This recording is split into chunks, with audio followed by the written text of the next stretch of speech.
കണ്ണിന് ശരിയാക്കാൻ വേണ്ടിയിട്ട് നേരെ കിച്ചണിലേക്ക് പോയി സമയം നോക്കിയത് ഡയാൻ ഇവിടെ വന്ന് കയറി കിടക്കുന്നുണ്ട് കേട്ടോ. ഹോളിൽ ആരും ഇല്ലെന്ന് കണ്ടു കഴിഞ്ഞാൽ ഡയാൻ്റെ സ്ഥിരം പണിയാണ്, ഇവിടെ വന്ന് കാത്തു കെട്ടി കിടക്കും.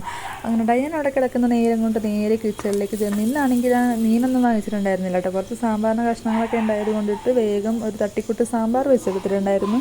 അതുപോലെ തന്നെ ഉപ്പുമീൻ ഉണ്ടായിരുന്നു, അപ്പോൾ അതും വേഗം വറുത്തെടുത്തു. രാവിലെ വെച്ചിട്ടുണ്ടായിരുന്ന ഗ്രീൻ പീസ് കറി ഉണ്ടായിരുന്നു, വഴുതനങ്ങ മെഴുക്ക് പുരട്ടിയൊക്കെ കൂട്ടി തട്ടി വിടാമെന്ന് വിചാരിച്ചു കേട്ടോ ഉച്ചത്തേക്ക്. ഇതെല്ലാം ശരിയാക്കി വന്നപ്പോഴേക്കും കുറച്ച് വേസ്റ്റൊക്കെ ഉണ്ടായിരുന്നു കേട്ടോ കളയാൻ വേണ്ടിയിട്ട്. അത് കളഞ്ഞില്ലെങ്കിൽ ഇവിടെ അമ്മൂമ്മ പറയും നന്നൻ വരും നന്നൻ.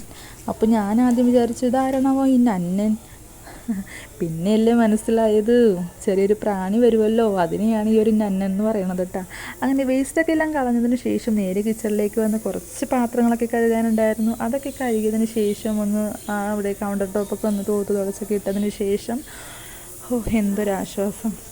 അതിനുശേഷം നേരെ പോയി കുളിക്കാനായിട്ട് പോയിട്ടുണ്ടായിരുന്നു കേട്ടോ. ഇന്നാണെങ്കിൽ എനിക്ക് ഒന്ന് വീട് വരെ പോകാനായിട്ടൊരു അത്യാവശ്യം ഉണ്ടായിരുന്നു. അപ്പോൾ ഞാനും അമ്മൂമ്മയും കൂടിയാണ് കേട്ടോ പോകുന്നത്. അങ്ങനെ ഇന്ന് ബുധനാഴ്ച ദിവസം ആയതുകൊണ്ട് ലിയാമോളും കുഞ്ഞാപ്പും ഇന്ന് ക്ലാസ്സിൽ പോയിട്ടുണ്ടായിരുന്നു കേട്ടോ. അപ്പോൾ ഞാനും അമ്മൂമ്മയും കൂടി വീട്ടിൽ പോയി വരുന്ന വഴിക്ക് രണ്ടുപേരെയും വിളിച്ചിട്ട് വരാമെന്നാണ് കേട്ടോ ഉദ്ദേശിക്കുന്നത്. അങ്ങനെ വേഗം പോയി ഒരു കുളിയൊക്കെ പാസ്സാക്കി കഴിഞ്ഞതിന് ശേഷം നേരെ ഫുഡ് കഴിക്കാനായിട്ട് ഇരുന്നിട്ടുണ്ടായിരുന്നു കേട്ടോ. ഫുഡൊക്കെ കഴിച്ച് കഴിഞ്ഞതിന് ശേഷം മമ്മിയുടെ ഒരു ഫോൺ കോൾ, ഇതേ നിങ്ങൾ വേഗം വാ, ഞാൻ ജോലി സ്ഥലത്ത് നിന്ന് ഇറങ്ങിയിട്ടുണ്ട്, അപ്പോൾ വേഗം ഇറങ്ങിക്കോട്ടാന്ന് പറഞ്ഞിട്ടുണ്ടായിരുന്നു കേട്ടോ. അങ്ങനെ ഇതേ റെഡിയാകണേണ്. ജസ്റ്റ് കണ്ണെഴുതുക, പൊട്ടിടുക, ലിപ്സ്റ്റിക്ക് ഇടുക. അപ്പോൾ കണ്ണെഴുതാൻ വേണ്ടി നോക്കിയപ്പോഴേക്കും നമ്മുടെ കാജൽ തീർന്നിട്ടുണ്ടായിരുന്നു കേട്ടോ. അങ്ങനെ ദേ കൈ വെച്ച് തോണ്ടിയിട്ടാണ് കണ്ണെഴുതിക്കൊണ്ടിരിക്കുന്നത്. അങ്ങനെ ദേ ഞാൻ മുടിയൊക്കെ കിട്ടണേണ്. അപ്പോൾ ഇത്രയൊക്കെ തന്നെ ഉള്ളൂ കേട്ടോ എൻ്റെ മേക്കപ്പ് എന്ന് പറയാനായിട്ട്.